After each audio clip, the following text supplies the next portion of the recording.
Bueno, estamos esperando a ver si se conecta algún otro compañero. Así podemos dar inicio a la clase. Vamos a esperar unos segunditos más.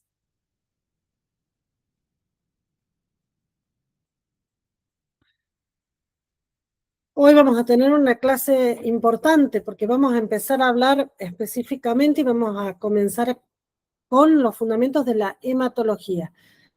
¿Qué significa esto? Que vamos a conocer nuestra materia prima, que es la sangre. Así que nos vamos a poner todos en contacto y vamos a aprender qué es la sangre y qué hay adentro de la sangre y por qué es tan importante dentro del organismo la sangre. Bien.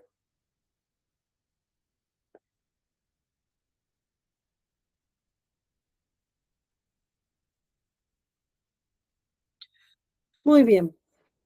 Vamos a empezar a presentar, a conocer a nuestra estrella, que es la sangre. Hoy conocemos una parte del estrellato, ya vamos a tener, ya nos vamos a encontrar con con otra estrella que es el sistema inmunológico. Nuestro trabajo se basa en en el manejo del sistema inmunológico, por un lado, y por otro lado, por la sangre. Así que hoy empezamos a conocer la primera parte de nuestro trabajo, que es un líquido.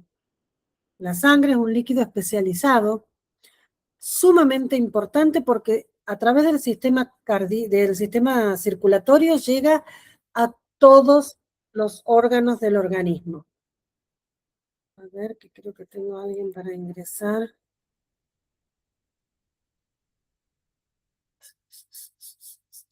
Vamos a ver.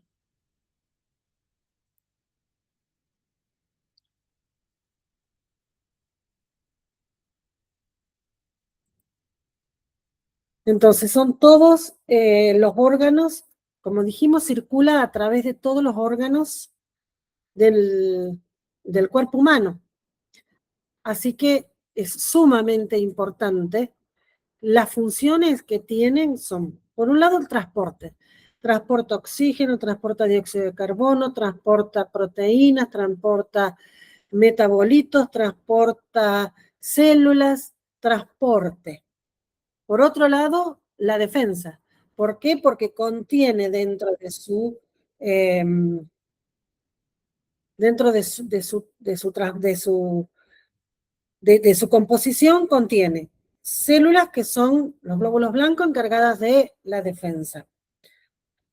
Contiene, transporta diluidos las inmunoglobulinas que son también inmunomoduladores.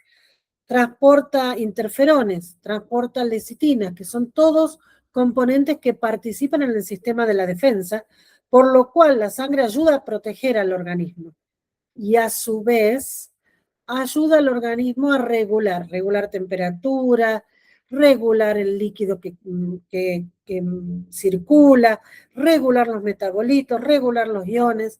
Así que tiene muchas funciones en el organismo la sangre humana.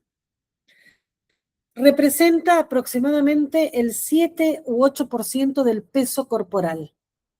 Quiere decir que las personas el peso normal de una persona adulta está entre los 70 y los 90 kilos, por lo cual nosotros estamos transportando entre 4 y 6 litros de sangre en nuestro organismo.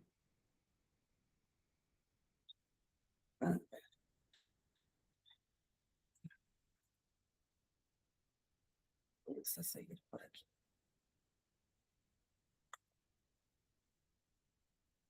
No me deja pasar la...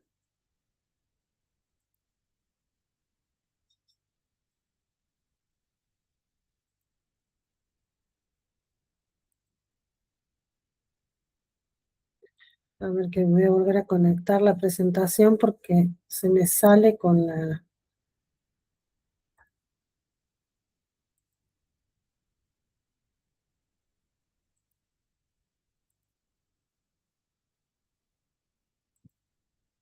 Ahí estamos. Ay, pero no me la deja pasar.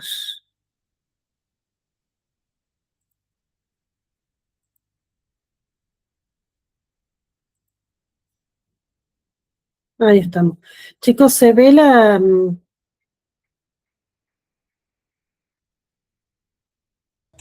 presentación? No, profe, No, yo no veo. profe, no. Ahí la vuelvo a compartir. Porque me parece que se salió cuando entré a la...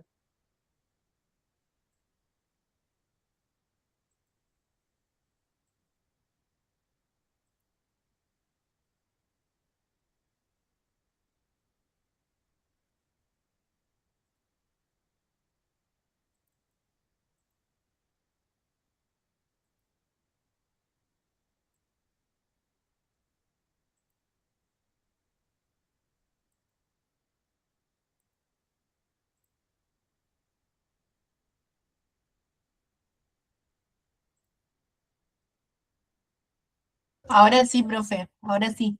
Bien. Ahí estamos. Entonces vamos a ver cómo está compuesta la sangre. La sangre está compuesta por una parte líquida, es el plasma, representa el 55% de la composición de la sangre. Está compuesta por agua, que le da su condición de líquida, y allí tiene diluido o en funcionamiento o en mantenimiento nutrientes, hormonas, desechos, metabolitos, proteínas para transporte, proteínas, nutrientes, muchas sustancias químicas están diluidas en esa agua que forma el plasma. De hecho, muchas de esas sustancias son las que le dan la consistencia, ya que no es agua que cae normalmente, sino que es un poco más espesa, un poco más pegajosa, justamente por los nutrientes, las hormonas, los desechos, todo el sistema que tiene diluido dentro de esa agua. Y está formada por otra parte, que forma el 45% restante aproximadamente de la composición de la sangre, que son los elementos formes o las células de la sangre. Dentro de los elementos formes tenemos la mayor cantidad o composición está formada por glóbulos rojos. Ya los vamos a ver a cada uno por separado, pero los glóbulos rojos básicamente es la célula encargada de transportar el oxígeno a los tejidos y devolver el dióxido de carbono al pulmón. Luego tenemos aproximadamente un 1% de la composición total de células que está formada por los glóbulos blancos. Perdón, 1% de la composición total de la sangre puede estar formada por glóbulos blancos. Los glóbulos blancos tienen una función específica que es la defensa del organismo. Son los guardianes, son los soldados, son los que nos defienden. Hay muchos tipos de glóbulos blancos y cada uno va a tener su función específica. Y por último, rondando un poco menos de la cantidad de glóbulos blancos que hay, pero por allí andamos, estamos con las plaquetas. Las plaquetas son partes celulares, no una célula, sino fragmentos celulares encargados de participar específicamente en la coagulación de la sangre. Así que tenemos 3 elementos formes generalizados, glóbulos rojos, glóbulos blancos y plaquetas, que forman aproximadamente el 45% de la composición de la sangre y el 55% formado por una fase líquida en la cual tenemos diluidos nutrientes, hormonas, proteínas, desechos, metabolitos. Y a su vez tenemos órganos asociados también a la sangre. Esos órganos asociados a la sangre de alguna manera se relacionan con la sangre. No forman parte de la sangre, pero de alguna manera están relacionados al funcionamiento y a la sangre. En primer lugar, la médula ósea. La médula ósea es la productora de todas las células sanguíneas. Dentro de la médula ósea hay un contenido graso que contiene células conocidas como células pluripotenciales. Estas células tienen la capacidad, son células primitivas, pero células madres o pluripotenciales, que tienen la capacidad de diferenciarse en cualquiera de las células de la sangre, ¿sí? La célula madre o pluripotencial puede dividirse en estirpe roja, en estirpe blanca o en estirpe plaquetaria. Esa médula en el interior de los huesos largos. No nos tenemos que confundir con la médula espinal, que es la que corre por la columna vertebral y que nada tiene que ver con la sangre, ¿sí? La médula ósea es la que está incluida en el interior de los huesos largos, principalmente fémur, los huesos de la cadera y el esternón. La médula ósea, cuando nosotros nacemos, tenemos la mayoría de los huesos, húmero, la mayoría de los huesitos más largos llenos de médula ósea que producen células formes para la sangre. A medida que vamos creciendo y vamos avanzando en edad, la médula ósea se va transformando en inactiva en algunos huesos, principalmente en los más chicos, húmero, esternón, tibia, se va transformando en un tejido ya que no produce más células. En ese momento la celulosa se transforma en una grasita, que es la grasa típica que está dentro de los huesos, que es color amarilla. Pero si nosotros vemos la médula ósea, que permanece activa prácticamente en toda nuestra vida, principalmente en esternón, fémur y los huesos de la cadera, la médula ósea no es amarilla, sino que es roja. Es como una grasa, pero roja, porque es activa. Otro órgano asociado al sistema sanguíneo es el vaso. El vaso principalmente cumple una función de filtro. Desintoxica la sangre. Por el vaso pasan toda la sangre para ser filtrada y van quedando los glóbulos rojos que van muriendo, los glóbulos blancos que fueron utilizados, las plaquetas que ya no sirven, todo es limpiado y filtrado en el vaso. A su vez, el vaso tiene la posibilidad de cumplir una tarea inmunitaria. ¿Por qué? Porque dentro del vaso tenemos islotes que contienen unas células llamadas macrófagos que pueden ayudar a las otras células inmunológicas de la sangre, pero yendo a los tejidos, ¿sí? Directamente en los tejidos y se transforman en células inmunológicas diferenciadas en el tejido que estén. Puede ser en el intestino, puede ser en el estómago, cualquier órgano abdominal o puede ser en las vejigas para ayudar a una cistitis. En cualquier órgano, estos macrófagos pueden ir y transformarse para poder alimentarse. Los macrófagos son los Pac-Man de la sangre. Los macrófagos comen los gérmenes, las sustancias que nos sirven, los complejos inmunológicos, los comen. Es el Pac-Man de la sangre. Del cuerpo humano, perdón, no de la sangre. Es decir, que el vaso cumple muchas funciones y en nuestra vida fetal, durante nuestra vida fetal, el vaso es un órgano hematopoyético, es decir, que cumple las mismas funciones de producir glóbulos rojos como lo cumple la médula ósea. Y esa posibilidad la puede adquirir nuevamente en algunas circunstancias especiales en la vida adulta. El vaso puede empezar a cumplir o puede empezar a trabajar como un órgano hematopoyético, aunque no tenga la misma fortaleza que en el feto, ni la misma capacidad de liberar células sanguíneas, y eso sucede mucho, por eso está el vaso agrandado cuando hay patologías propias de la médula, como las leucemias o las mielodisplasias. Tenemos otro órgano asociado al sistema circulatorio, al sistema sanguíneo, perdón, que es el hígado.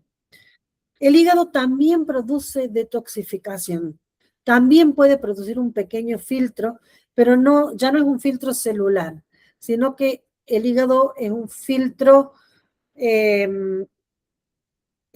orgánico de la sangre. ¿Qué queda en el hígado? Quedan los metabolitos que no sirven y que van a ser eliminados a través del conjunto con el páncreas y la vesícula biliar a través del intestino. Entonces, lo que hace el hígado es limpiar principalmente de algunos lípidos, de algunos hidratos de carbono a la sangre para que circule más aliviada. Y a su vez el hígado produce proteínas. Es una fábrica de proteínas que las va a ir dejando en la sangre para que sean distribuidas por los distintos órganos y a su vez produce proteínas relacionadas a la coagulación de la sangre. Entonces, es un órgano muy activo en relación a la sangre.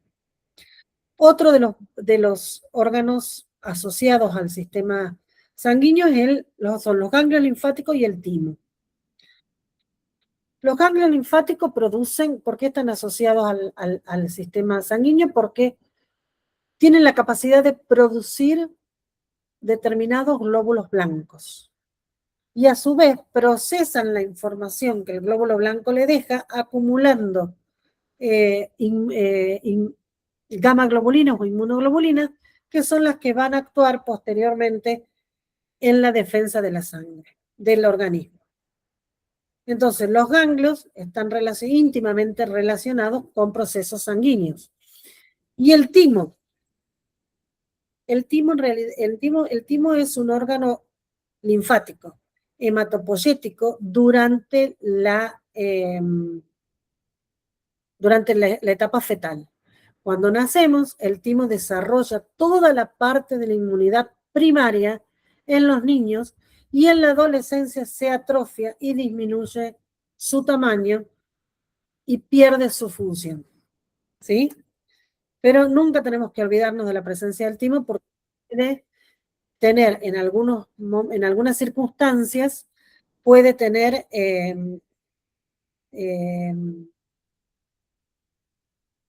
tumores. Y en ese caso empieza a tener alguna función hematopoyética pero alterada. Y obviamente el corazón y los vasos sanguíneos están asociados porque son el medio donde la sangre circula, son las rutas. Entonces están íntimamente asociadas porque hay muchas patologías que pueden aparecer, no porque es una patología en sí de la sangre, sino porque hay alguna alteración en algún vaso que no permite que la sangre pase, que la sangre llegue o que la sangre circule. Es decir, que está íntimamente relacionado. El corazón impulsa la sangre hacia las diferentes rutas que son los vasos sanguíneos. Es decir, que está íntimamente relacionado. Entonces, en funciones de la sangre en forma generalizada, nuestra sangre sirve de transporte.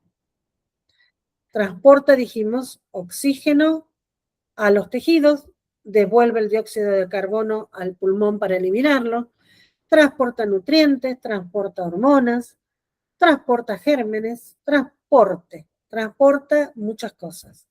Defensa. Es absolutamente importante en las defensas del organismo porque contiene las principales células que defienden al organismo y que producen las principales armas con las cuales el organismo se defiende, que son los anticuerpos. La regulación.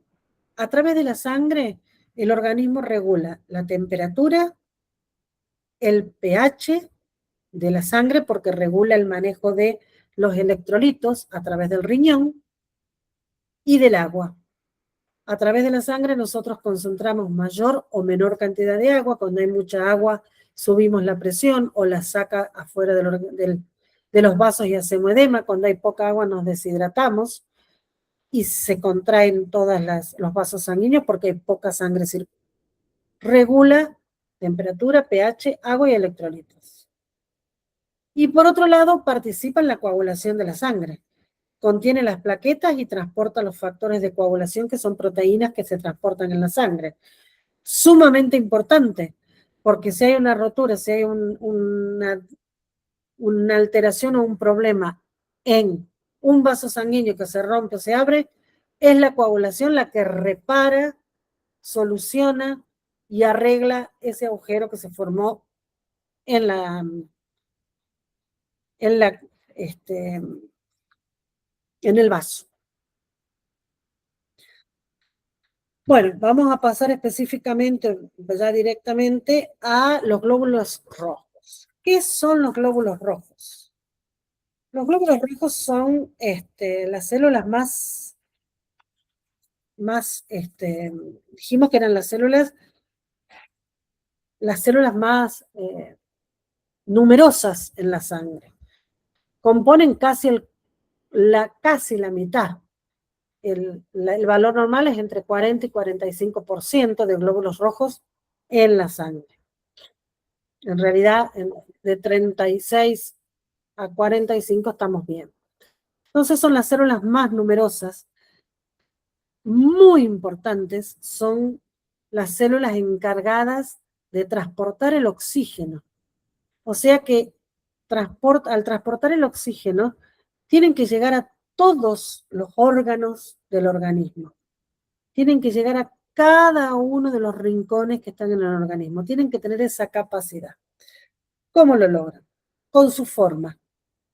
Como ustedes ven en el dibujo, no tienen una forma redonda, no son un globo, no son un plato, son un disco bicóncavo, como una lente, ¿sí? Y tienen una membrana plasmática muy, muy específica, muy especial. La membrana plasmática o la membrana, las paredes del glóbulo rojo están formadas por una membrana, una bicapa lipídica. Tienen una capa lipídica y en el medio tienen una serie de elementos químicos que permiten que ambas capas se muevan una con otra y eso le permite al glóbulo rojo cambiar la forma, flexibilizarse, rotar, enroscarse para poder pasar por los capilares y llegar a cualquier órgano que esté de nuestro cuerpo, por pequeño que sea el vaso sanguíneo que lo lleva. Tienen un tamaño pequeño. Miden de 7 a 8 micrones, muy pequeños. Pero van a ver que hay otros elementos de la sangre que tienen un tamaño más pequeño, pero no llegan a donde llega el glóbulo rojo. Tienen una vida media de 120 días aproximadamente, luego de los cuales llegan al vaso, se rompen dentro del vaso y el vaso empieza a discernir la membrana plasmática, la disuelve, la elimina, recupera el hierro, recupera otros elementos y los vuelve a través de la sangre a la misma médula ósea para que siga fabricando nuevos eritrocitos. Una característica que tenemos en los mamíferos de los glóbulos rojos es que no tienen núcleo. Los glóbulos rojos son células anucleadas. Cuando son liberadas de la médula ósea a la sangre periférica, pierden el núcleo.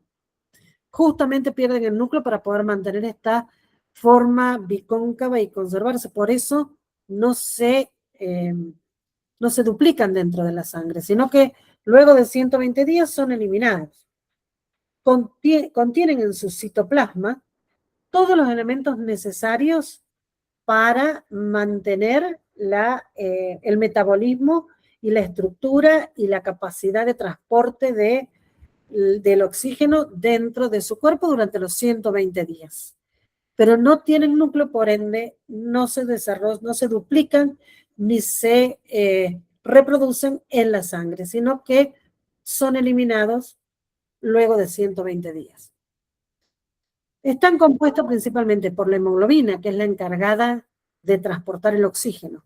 Hay mucha hemoglobina diluida en el citoplasma del glóbulo rojo, que transporta el oxígeno y que es la que le da el color rojo porque tiene un alto contenido en hierro.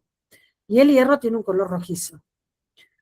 Tienen esa membrana flexible de la que le hablé, muy única, membrana flexible en el organismo, con una bicapa lipídica, tienen una membrana celular muy particular, y su citoplasma, que como les dije, está cargado de gránulos y enzimas que le van a permitir al organismo mantener, al glóbulo rojo mantener su metabolismo durante los 120 días.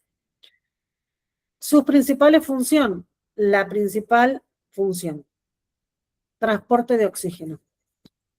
Llegan hasta los órganos con el oxígeno, depositan el oxígeno, realizan el intercambio gaseoso y se traen de vuelta todo el dióxido de carbono que produjo en su metabolismo la célula de cada órgano para depositarlos en el pulmón y que sean liberados a través de la respiración. A su vez, regulan el pH sanguíneo, porque a través de este juego del oxígeno y del dióxido de carbono participan en el equilibrio del ácido base del organismo. Se produce en la médula ósea, como dijimos, principalmente. En la vida fetal tenemos el vaso, tenemos el timo, y en algunos casos especiales el hígado, pero la principal fuente de producción en el adulto es la médula ósea roja, no la amarilla. Y es estimulado o regulado por una hormona que se llama eritropoyetina, que es fabricada en el riñón y que es la que le va a ir indicando a la médula ósea cuando van bajando los glóbulos rojos, liberemos más, cuando tenemos mucho, tratemos de frenar la liberación. Esta eritropoyetina es sumamente importante conocerla y conocer su función, porque es la causa por la cual los pacientes con insuficiencia renal tienen anemia. Los pacientes con insuficiencia renal tienen una anemia muy especial que no se produce ni por una pérdida ni porque sangraron. Se produce porque no hay eritropoyetina y la médula ósea no recibe señales de producir glóbulos rojos. Entonces, quedamos desválidos de esa función. Pasamos ahora al glóbulo blanco. El glóbulo blanco también se lo conoce como leucocito.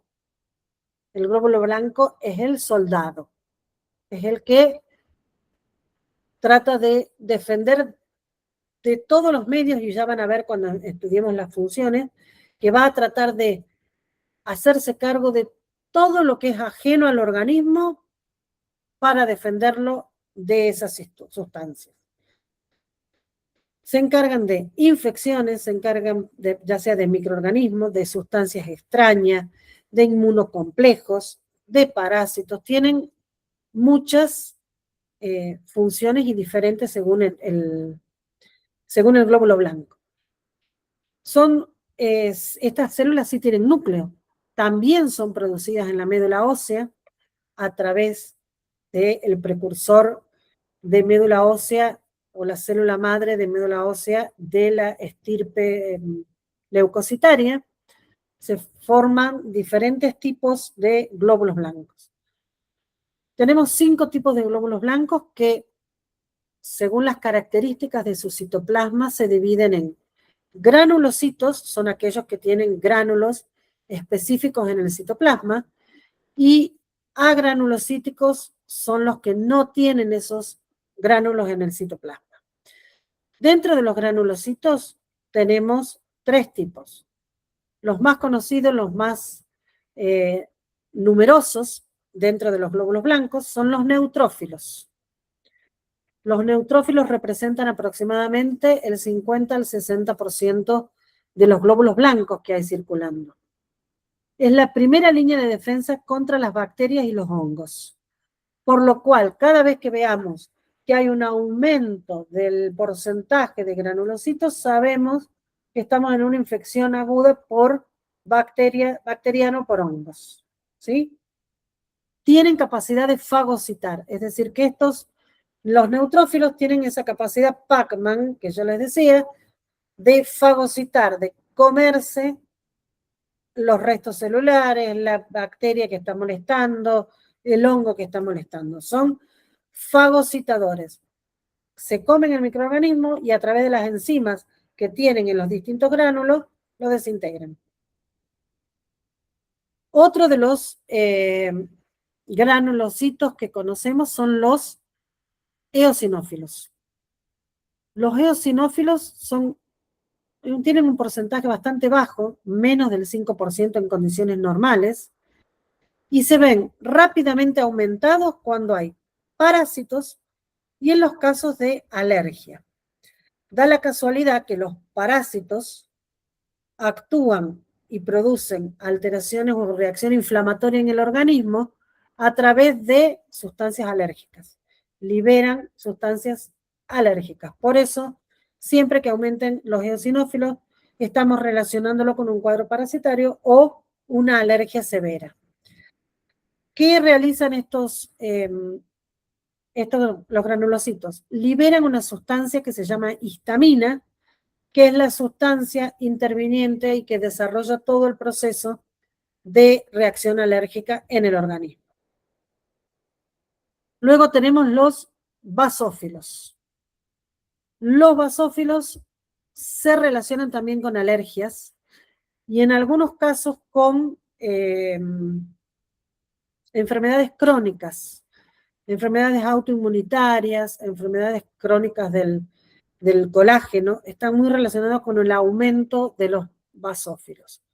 Los basófilos habitualmente están entre el 0,5 y el 1% de los glóbulos blancos circulantes y tienen capacidad fagocítica, son los fagocitos por naturaleza. Tenemos también otros que son dijimos los granulocitos, los agranulocitos, perdón. Los agranulocitos tenemos los linfocitos y los monocitos. Los linfocitos son unas células, son muy importantes, son células, leucocitos sumamente importantes. En condiciones normales pueden representar entre un 20 y un 40% de la sangre, de los glóbulos blancos circulantes. Tenemos tres tipos de leucocitos, de linfocitos, todos relacionados con lo que nosotros conocemos, y ya lo vamos a estudiar en la próxima clase, con el sistema inmunológico, todos relacionados con la respuesta inmunológica específica. Es decir, que el linfocito es un poco más un laboratorio andante, una computadora más que un laboratorio. Tenemos los linfocitos B. Los linfocitos B son los encargados de producir anticuerpos.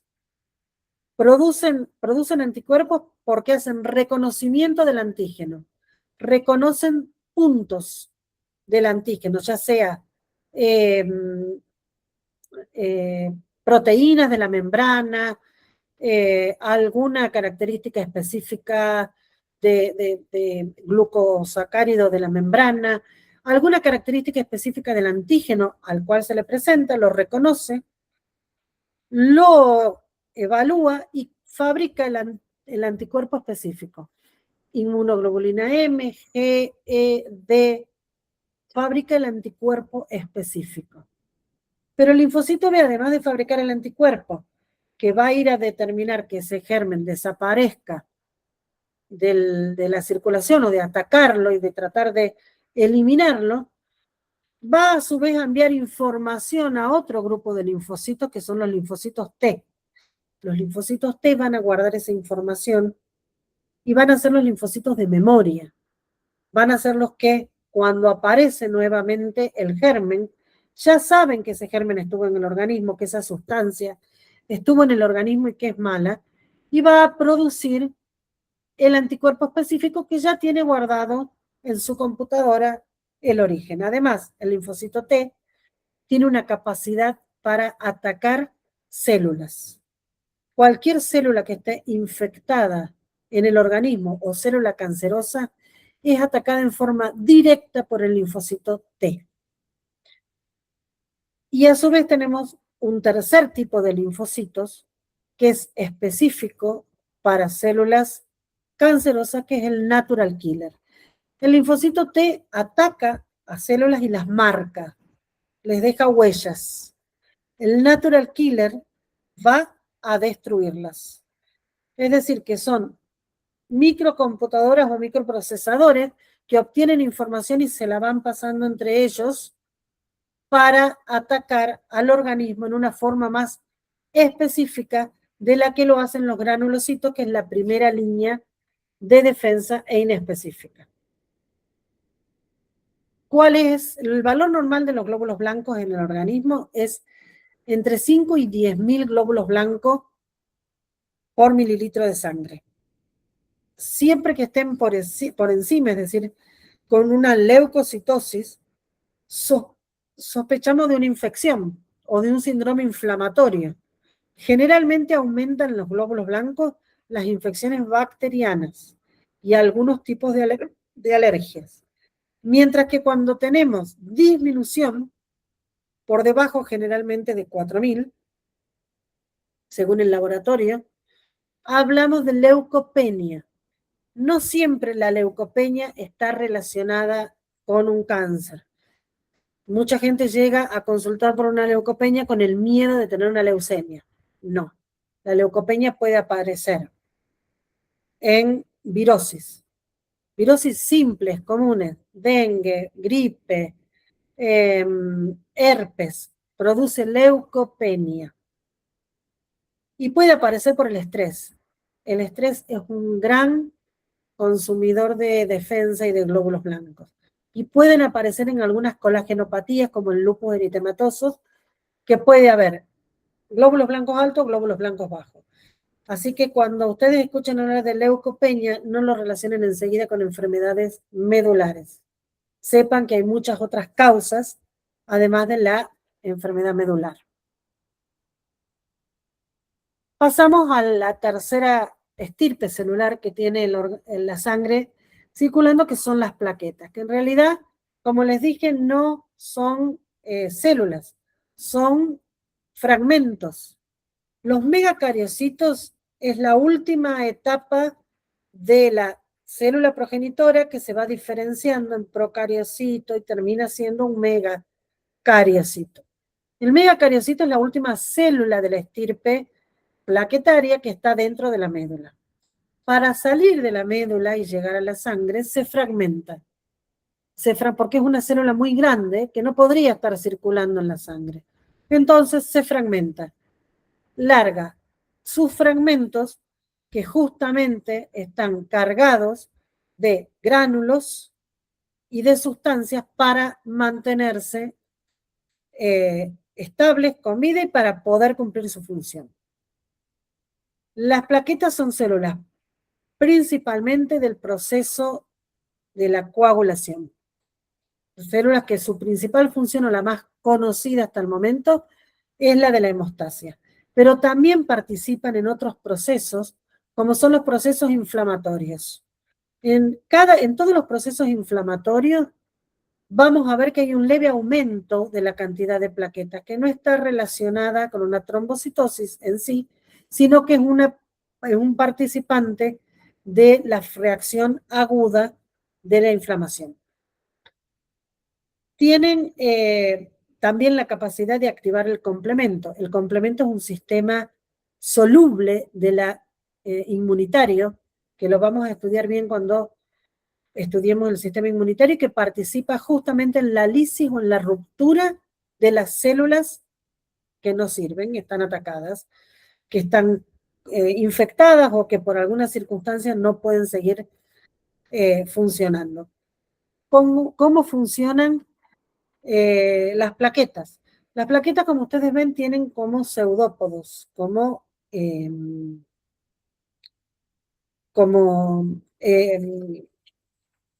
pequeñas prolongaciones. Esas pequeñas prolongaciones están permanentemente en movimiento y son las que permiten participar de la hemostasia primaria. La hemostasia primaria, la coagulación primaria, es la que se produce cuando se rompe el vaso. Esas plaquetas con los pseudópodos tratan de pegarse en la pared del vaso para cubrir la mayor extensión y tratar de frenar y adherirse una con otras, formando lo que se conoce como tapón plaquetario. Ese tapón plaquetario que se forma en el vaso es el que va a dar origen o que va a iniciar todo el proceso de la coagulación a través de los distintos factores de la coagulación, formando el coágulo de fibrina, que es lo último del tapón plaquetario, y que va a ser el coágulo estable y que va a permitir que deje de perder o de sangrar ese vaso. Cuando veamos ahora la función de la cascada de la coagulación, nos vamos a encontrar con el típico feedback positivo que yo les decía que existía para mantener la homeostasis. Van a ver que una sustancia va activada, va a activar a otra, y va a activar a otra, y esta va a activar a otra, y todo se va haciendo como una cascada que aumenta. Obviamente que nuestro organismo tuvo que poner en funcionamiento una serie de sustancias inhibidoras para que haya un control, ¿sí? Se produzca el feedback negativo. La hemostasia y la coagulación, entonces dijimos que es una de las funciones que tienen, que están en la sangre, que tiene como finalidad producir o disminuir o sellar un vaso sanguíneo o un área lesionada para que se produzca para que deje de sangrar, para que se deje de perder sangre. A través de la coagulación tenemos distintas etapas. La hemostasia primaria es la que se produce inmediatamente luego de la lesión vascular. Lesión vascular que puede ser producida cuando estamos en un proceso quirúrgico, por un golpe, por una lesión, por un pinchazo. Esa lesión vascular va a poner en funcionamiento tres principales procesos. Uno es la vasoconstricción. Cualquier vaso lesionado, cualquier vaso que yo lesione, lo primero que va a buscar hacer todo el circuito, todo el sistema alrededor de ese vaso, no solamente ese vaso, es vasoconstricción. Se cierra. ¿Por qué? Porque no va a dejar que siga pasando mayor cantidad de sangre de alrededor hacia el vaso lesionado. Es digamos, el primer proceso que hace el organismo para tratar de frenar el sangrado. Y los primeros que corren hacia donde está el vaso lesionado son las plaquetas, que como les dije van a empezar a eliminar, a estirarse por esos pseudópodos y a pegotearse para tratar de formar ese primer tapón plaquetario. Ese tapón plaquetario es un tapón bastante inestable, que tiene es bastante elástico y que se puede romper con facilidad. Entonces, dentro de las plaquetas, uno de los gránulos plaquetarios contiene un factor que se llama factor de von Willebrand. El factor de von Willebrand es un factor que cuando va a ir hacia la circulación, va a activar al resto de los factores de la coagulación y le va a avisar al resto de los factores que tienen que iniciar la vía de formación de la fibrina, que es la que va a formar el tapón grande, el duro y el que va a curar el vaso sanguíneo. Entonces, ese factor de von Willebrand liberado a la circulación pone en funcionamiento la hemostasia secundaria, que es la cascada de la coagulación. Tenemos una vía intrínseca, una vía extrínseca, ambas convergen en la vía final común que forma con la trombina el coágulo y el fibrinógeno, el coágulo de fibrina. Ahora ya la vamos a ver en las dos vías de la coagulación. Pero a su vez tenemos un proceso, ¿qué necesitamos para esta hemostasia secundaria? Vitamina K y calcio. Son fundamentales. La vitamina K es la que va a ayudar al hígado que produzca mayor cantidad de factores vitamina K dependientes. El calcio es el que va a activar muchas de las funciones químicas enzimáticas para que un factor despierte en otro y terminen formando el coágulo de fibrina. Y a su vez, como les dije que este sistema de coagulación es un sistema con un feedback de ampliación, que una vez que se habilita empieza cada vez a hacer más, se amplifica, necesitamos un proceso de cuidado o de freno. Ese es el que encargado del proceso llamado fibrinolisis, que también forma parte del complejo de la hemostasia. ¿Qué hace la fibrinolisis? Empieza a liberar inhibidores para avisarle a la sangre que se terminó de formar el coágulo, que ya está. Y a su vez empieza a descomponer el coágulo cuando ya no es necesaria su participación y el vaso ya curó, para que no quede deformando la pared del vaso. Lo limpia y vuelve a ser un vaso sanguíneo sin cicatrices y totalmente liso por dentro para que la sangre circule tranquilamente. Las vías de la coagulación, entonces dijimos, teníamos una vía extrínseca, una vía intrínseca. La vía extrínseca, el activador es el factor tisular. El factor tisular es un factor que elimina los vasos sanguíneos, las capas, distintas capas de los vasos sanguíneos cuando se accionan. Ese factor tisular le va a avisar al factor 7 para que se active. Ese factor 7 forma un complejo, factor 7, factor tisular, calcio y fosfolípido, y van a ir a terminar la vía final común. A su vez, las plaquetas, a través de el factor de von Willebrand, activó colágeno y otros factores para ir a avisarle al factor 2, al factor 8, que tienen que empezar a activarse. Se activan, la vía intrínseca es una vía más larga, pero que termina en el mismo lugar, en la vía final común. Siempre se activan ambas vías. Una es más rápida y le avisa más rápido para que empiece a fabricar, para que se empiece a activar el factor 10 y active a la trombina.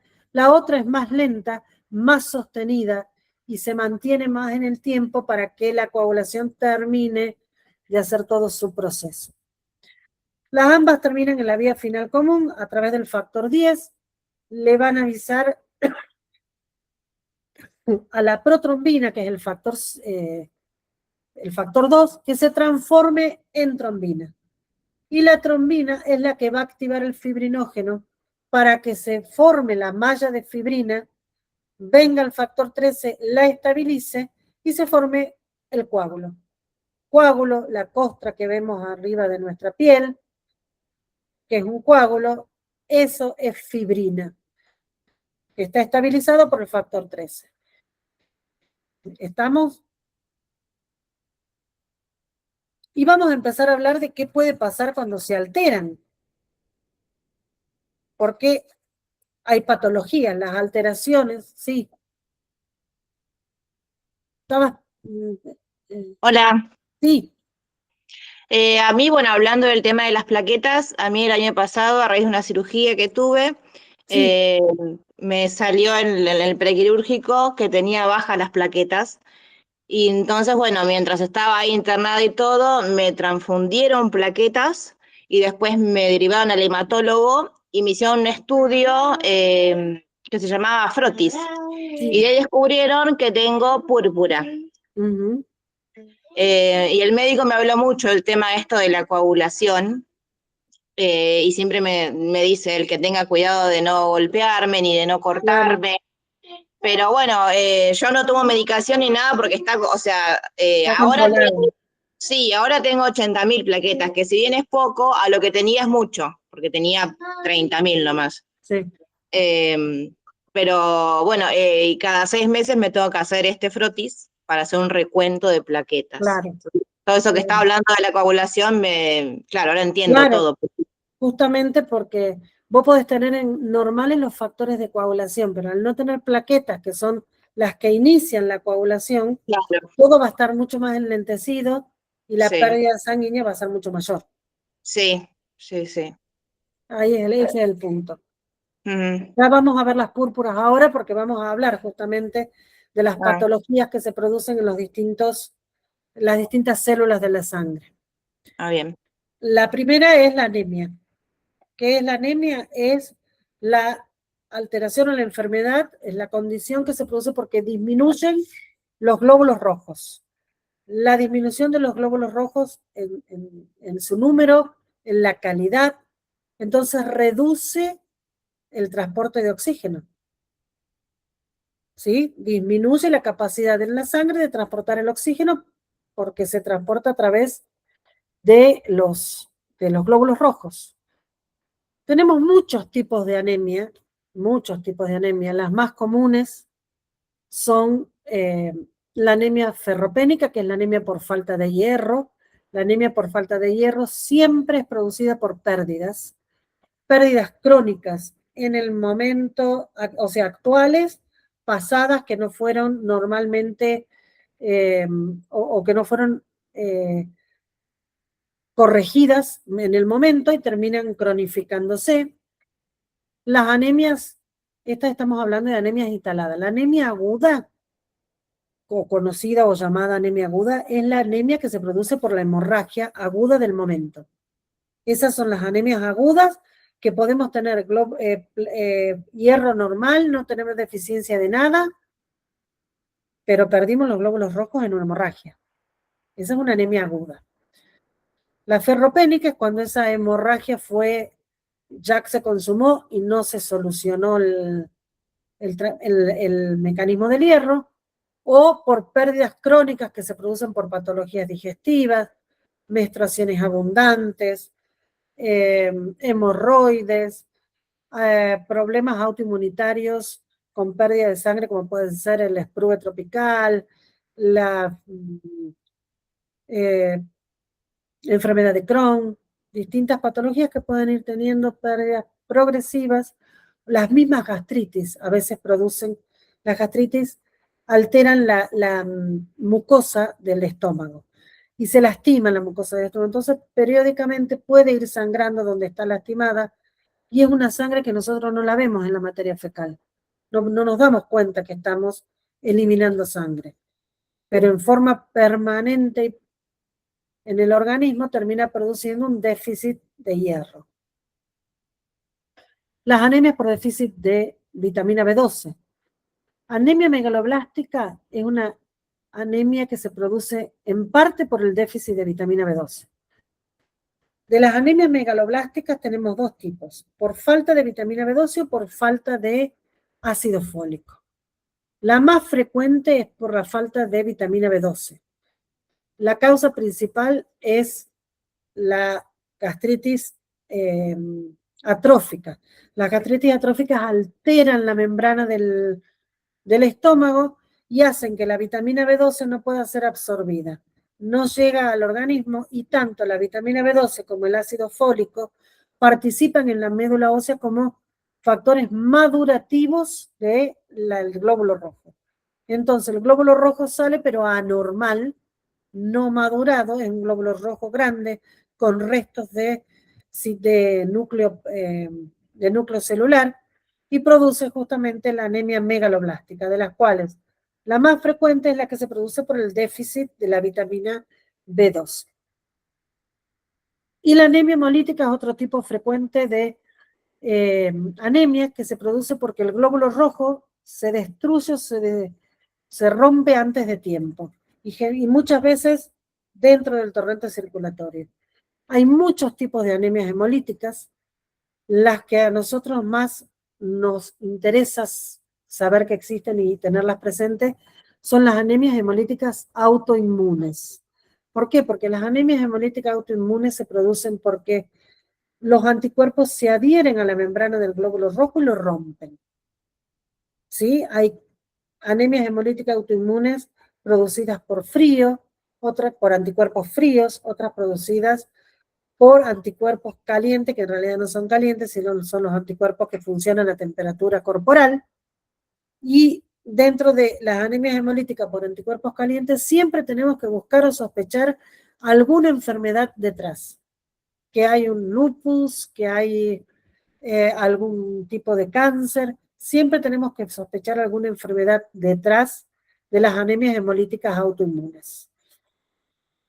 Hay otras anemias hemolíticas por causa mecánica, por medicamentos, algunas tienen algún proceso autoinmune, otras no, un proceso inmunitario en el medio, otras no.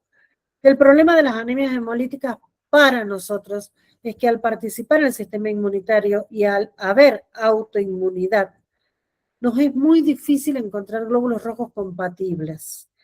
Entonces la transfusión de glóbulos rojos se transforma en un problema, porque van a ver que cuando hagamos la compatibilidad vamos a tener muchas unidades incompatibles.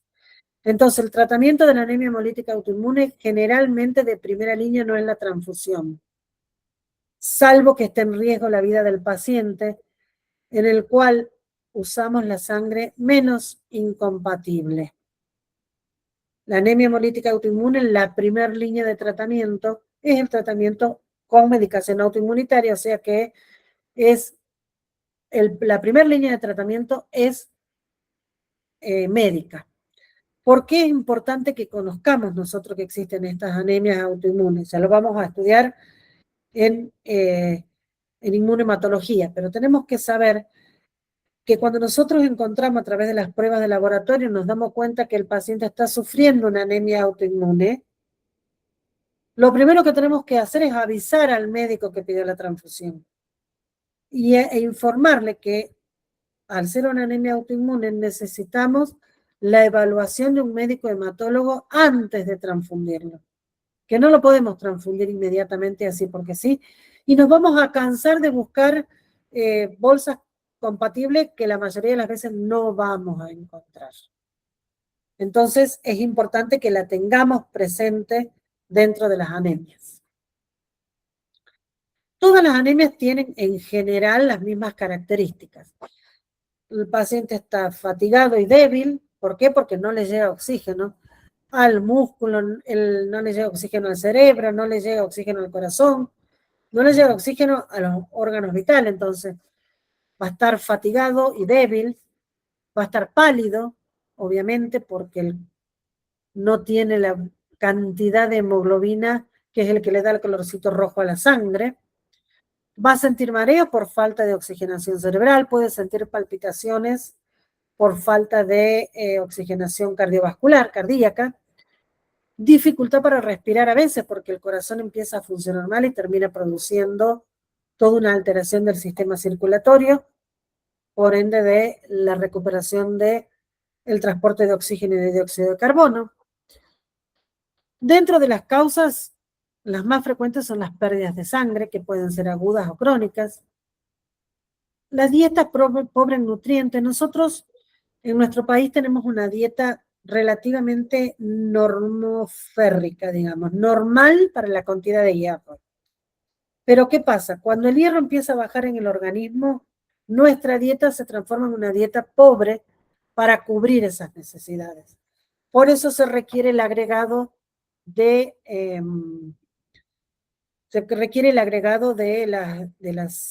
hierro vía oral. Las enfermedades digestivas, algunas por pérdida por lesiones y otras porque alteran la absorción de los nutrientes, y como les dije antes, la insuficiencia renal. La insuficiencia renal hace que el riñón no produzca eritropoyetina y la médula ósea está dormida, está planchada. Diagnosticamos con un hemograma completo, dosando los niveles de hierro, de vitamina B12 y de ácido fólico, y en el caso que sospechemos que la causa puede ser renal o que puede haber una causa digestiva, se van pidiendo pruebas diagnósticas relacionadas para poder buscar el origen. ¿Qué es lo importante que tienen que saber ustedes? Que en el hemograma, siempre que la hemoglobina esté por debajo de 10, es una anemia. ¿Las anemias se transfunden? Sí. Sí o sí cuando la hemoglobina está por debajo de 7. Cuando la hemoglobina está entre 7 y 10, depende del estado clínico del paciente para poder transfundir. ¿Nosotros como auxiliares podemos definir si se puede o no transfundir con la hemoglobina? No. Pero sí podemos determinarle al médico que está pidiendo, mire, el paciente está en buenas condiciones, tengo otro paciente del mismo grupo que tengo que transfundir, ¿podemos diferir para mañana la transfusión de este paciente? ¿Cómo lo hacemos eso? Sabiendo que hemoglobinas por debajo de 7 sí o sí se transfunden. Más baja la hemoglobina, mayor riesgo de vida para el paciente. Menos de 4 de hemoglobina, riesgo de vida inminente. Entre 7 y 10 es un paciente que puede tolerar o esperar la transfusión de sangre. Vamos a las alteraciones de la coagulación. Para entender más o menos las alteraciones de la coagulación, vamos a repasar algunos factores, algunos valores normales. El recuento de plaquetas, lo normal es 150 a 450. Mínimo, valor mínimo para que un paciente pueda ingresar a una cirugía, 100.000. Valor mínimo para transfundir, 20.000. Por debajo de 20.000 unidades, la transfusión de plaquetas sí o sí se hace. Entre 20 y 50.000 unidades, voy a valorar si el paciente está estable o si el paciente está sangrando. Entre 50 y 100.000 unidades depende del tipo de procedimiento al que tenga que ser sometido el paciente para definir si lo voy a transfundir o no. Y dentro de las pruebas de coagulación específicas, tiempo de sangrado, tiempo de coagulación, tiempo de protrombina ya no se usan, porque son pruebas muy inespecíficas y son pruebas muy dependientes del operador. Entonces, no se están utilizando. Sí estamos utilizando tiempo de protrombina. El tiempo de protrombina es el que nos estudia la vía extrínseca de la coagulación. La protrombina tiene que estar siempre por encima de 60 y hasta 100%. Es el valor normal para cualquier paciente que puede entrar a cualquier procedimiento y llevar una vida normal. El tiempo de tromboplastina parcial activado es lo que se conoce como KPTT. Los valores normales van de 25 a 45 según el laboratorio. Mide la vía intrínseca de la coagulación, la vía larga. Como ven, el tiempo de protrombina son 10 a 14 segundos, mide la vía extrínseca, que es la vía corta. El KPTT mide la vía larga, 25 a 45. Ahí tenemos la diferencia de recorrido. El fibrinógeno es un dosaje que se hace que tiene que estar entre 200 y 400 miligramos por decilitro, excepto en las embarazadas que aumentan normalmente su fibrinógeno durante el embarazo para poder disminuir más rápidamente la superficie cruenta del útero posterior al desprendimiento de la placenta. Básicamente, el dímero D es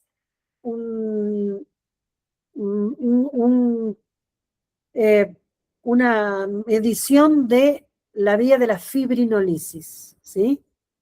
El dímero D, cuando está muy aumentado, quiere decir que el sistema fibrinolítico está funcionando más que el sistema de formación de coágulos. Por lo tanto, tengo más riesgo de sangrado y de consumo de factores. ¿Cuáles son los principales trastornos de la coagulación? Los principales trastornos de la coagulación, vamos a hablar de vías de la coagulación, pueden ser hereditarios o adquiridos. Los hereditarios tenemos la enfermedad de las hemofilias A y B, en las que falta el factor 8 y el factor 9, y la enfermedad de von Willebrand, en la cual falta el factor de von Willebrand. Por lo tanto, posterior a la formación del coágulo plaquetario, no tengo quien le avise a los sistemas de la coagulación que tienen que empezar a trabajar. Los síntomas, en general, para ambos, son pacientes que hacen hematomas fáciles, hacen hemorragias intraarticulares y hacen sangrado mucoso en las mucosas de los ojos, de la boca, de los ojos, la nariz. El tratamiento, si bien ahora hay fármacos, básicamente se basa en el uso del plasma, ¿sí? De un hemocomponente que es el plasma, porque es el que contiene los factores de la coagulación. Y dentro de los adquiridos tenemos la deficiencia de vitamina K, la enfermedad hepática, las insuficiencias hepáticas, porque se acuerdan que le dije que en el hígado se producen la mayoría de los factores de la coagulación, por ende si hay insuficiencia hepática corremos el riesgo de que no funcione, no tener factores. La coagulación intravascular diseminada es una complicación que se produce por los síndromes inflamatorios sistémicos, ya sean de origen mecánico posterior a una cirugía larga, complicada o de origen infeccioso. Se produce justamente porque hay un desbalance entre la fibrinolisis y la formación del coágulo. Entonces, tenemos muchas sustancias fibrinolíticas dando vuelta y se consumen los factores de coagulación tratando de frenar esa fibrinolisis. Y otra de los trastornos de la coagulación adquirido, que en realidad es una terapéutica, pero que debe ser muy bien controlada, es el uso de anticoagulantes orales para el tratamiento de algunas enfermedades cardiovasculares y de algunas trombosis, que usamos anticoagulantes orales para disminuir la coagulación de la sangre, para llevarla a un área donde no sea peligrosa ni riesgosa, pero tenemos que tener en cuenta que esos anticoagulantes deben estar totalmente controlados para que no se produzcan hemorragias espontáneas por el uso excesivo. Dentro de los trastornos de los glóbulos blancos, ya habíamos dicho, tenemos leucocitosis, leucopenia. Dentro de la leucocitosis es el aumento de los glóbulos blancos, por encima de 10.000. Siempre tenemos que ver a raíz de cuál de los glóbulos blancos están aumentados esos glóbulos blancos. En el caso de que aumentan los neutrófilos, hablamos de infecciones bacterianas, inflamación, estrés. Linfocitosis, las infecciones virales. Eosinófilos, las alergias y las parasitosis. Monocitosis, enfermedades crónicas. Vasofilia es muy frecuente en las enfermedades mieloproliferativas. Y al contrario, la leucopenia, dijimos que era la disminución de los glóbulos blancos. Siempre tenemos que pensar en virus, siempre podemos tener leucopenia con linfocitos aumentados, más para pensar en virus, en patologías crónicas, en estrés y en enfermedades medulares. Hay algunas enfermedades de los glóbulos blancos muy poco frecuentes, pero que se pueden manifestar por trastornos, son trastornos cualitativos, que son alteraciones de la quimiotaxis. La quimiotaxis es la capacidad de leer las señales químicas y de moverse en función a eso. Los defectos de la fagocitosis, no funciona el Pacman. Y los defectos de la adhesión, no se pueden adherir a vasos y tejidos para atacar células infectadas. Y los trastornos oncológicos o malignos de los glóbulos blancos, que son las leucemias, los linfomas y los síndromes mieloproliferativos, que atacan o afectan la producción de los distintos glóbulos blancos en la médula. Dentro de los trastornos de los glóbulos rojos, tenemos trastornos específicos las talasemias son anemias, pero son anemias caracterizadas por son anemias caracterizadas por una alteración funcional del glóbulo rojo. ¿Por qué? Porque la hemoglobina que se produce en los pacientes con talasemia es una hemoglobina alterada y que tiene la capacidad de transportar menos oxígeno y de alterar la capacidad, la calidad del glóbulo rojo, principalmente esa capacidad de flexibilidad que tiene la membrana del glóbulo rojo. Entonces, ¿son anemias? Sí. ¿Que pueden tener una hemoglobina normal? Sí. ¿Por qué? Porque lo que no funciona es la hemoglobina. Su concentración es normal, pero su función está alterada porque la formación química está alterada. Y otro de los trastornos también presentes en los glóbulos rojos son las policitemias, lo contrario a la anemia, aumento de los glóbulos rojos, una cantidad anormal de glóbulos rojos. Los pacientes con policitemias tenemos pacientes que tienen glóbulos rojos de hematocritos de 60, 65, 62. En este caso tenemos obviamente una sangre muy densa, muy espesa, porque tenemos muchos elementos formes. Dijimos que lo normal era hasta 45. Personas que tienen 60, 62, tienen muchos glóbulos rojos y poco agua. Entonces, en el caso de las policitemias, vamos a tener que poner en funcionamiento otra terapéutica que se realiza en hemoterapia, que es la diferente, la opuesta a la transfusión. Es la que se conoce como sangría terapéutica, en la cual nosotros vamos a estar sacándole sangre a un paciente para poder disminuir la cantidad de glóbulos rojos. Me quedó pendiente, creí que tenía lámina, pero no lo tengo, de las púrpuras. ¿Qué son las púrpuras? Las plaquetas pueden tener dos tipos de enfermedades. Una es por cantidad y otra es por calidad. Las púrpuras es la enfermedad plaquetaria. No sabemos por cuál, por cantidad o por calidad. Las púrpuras por disminución de la cantidad de plaquetas se llaman púrpuras trombocitopénicas. Esas púrpuras trombocitopénicas pueden ser primarias o idiopáticas, en las cuales no se conoce una causa específica, aunque sabemos que la causa es autoinmunitaria. Por eso responde al tratamiento con corticoides o con otros inmunosupresores. Entonces tenemos las púrpuras trombocitopénicas idiopáticas y las púrpuras producidas por esplenomegalia. El esplenomegalia, el vaso estar agrandado, se come las plaquetas que todavía sirven. Púrpura trombocitopénicas por alteraciones en la formación, que puede ser por una patología primaria de la médula o por otra patología autoinmunitaria. Y luego tenemos las trombocitopatías o púrpuras trombocitopáticas. Las trombocitopatías son alteraciones de la calidad de las plaquetas. Allí tenemos trombastenia de Glassman, tenemos enfermedad de las plaquetas, el síndrome de las plaquetas grises, tenemos enfermedad de von Willebrand, porque en realidad la enfermedad de von Willebrand es plaquetaria, porque los gránulos de von Willebrand están en la plaqueta.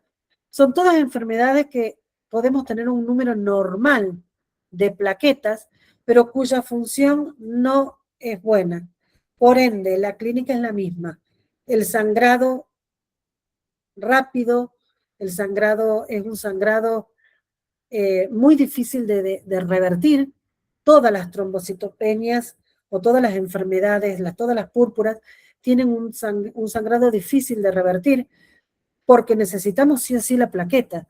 Podemos aportar factores de coagulación, pero que no pueden actuar tan rápido porque no tienen la señal que le brinda la plaqueta. Entonces, todas las púrpuras, además de ser tratadas con medicamentos, tenemos la opción en algunos casos específicos de la necesidad de transfusión de plaquetas. Es decir, que también tenemos que conocer los déficits plaquetarios, las alteraciones plaquetarias, para estar sabiendo cuándo y cómo tenemos que transfundir las plaquetas. Cuando estudiemos toda la unidad de transfusión, vamos a estudiar específicamente bajo qué niveles o en qué patologías vamos a transfundir cada uno de los hemocomponentes. Terminamos la primera clase de la presentación de nuestra primera reina. Vamos a pasar a la próxima clase el próximo miércoles, conociendo al rey. ¿Quién es el rey? La inmunidad. Tenemos que conocer la inmunidad. Vamos a hacer una revisión completa de lo que es la inmunidad para conocer la inmunidad. Cuando empecemos a estudiar la parte de la inmunohematología específicamente, que ya son todas las pruebas de laboratorio que nosotros vamos a hacer para poder determinar si una sangre es compatible o no, si tiene anticuerpos o no, vamos a repasar todo lo que es inmunidad y la vamos a encasillar exclusivamente en la inmunidad, en la hemoterapia o en la hematología. Pero para eso tenemos que conocer los fundamentos de la inmunidad, cómo se produce, cuáles son los principales factores, cuáles son las principales células productoras de la inmunidad y los mecanismos por los cuales podemos producir esa inmunidad. Así que nos vemos en la próxima clase, que es el lunes primero ya. Lunes no, miércoles primero de abril, para ver ya el sistema inmunológico. Pasado esa clase del 1 de abril, que es el sistema inmunológico, en esa semana yo les voy a cargar un pequeño trabajo práctico para que podamos obligarnos a todos a estar atentos, yo a ver cómo les expliqué y si me hice entender, y ustedes para que tengan la necesidad de ir leyendo, repasando y resolviendo las situaciones que se presentan en el trabajo práctico. Así que bueno, que tengan unas buenas noches, una buena semana, y nos estamos viendo el próximo miércoles para aprender los fundamentos del sistema inmunológico. Muy bien, profe, muchas gracias. Hasta luego, lo que profe. Ya saben Una consultita antes sí. que nos vayamos. De esta clase, material también va a dejar? Sí. Ahora después que termine la Perfecto. clase, cargo el PowerPoint, y eso les iba a decir, chicos, ya saben que ustedes van leyendo, van viendo. Tenemos el grupo de WhatsApp para que ustedes pregunten y saquen todas las dudas que tengan, y en la próxima clase cuando empezamos, nuevamente, si tienen alguna duda, preguntan. ¿Sí? No queden con las dudas, y si lo que les quede en zona gris o en un tintero, lo preguntan. ¿Sí? Bien, profe, muchas gracias. Hasta el miércoles. Hasta el miércoles, chicos, nos estamos viendo. Que tengan Hasta luego, buena profesor. semana. Chao, hasta luego. Chao.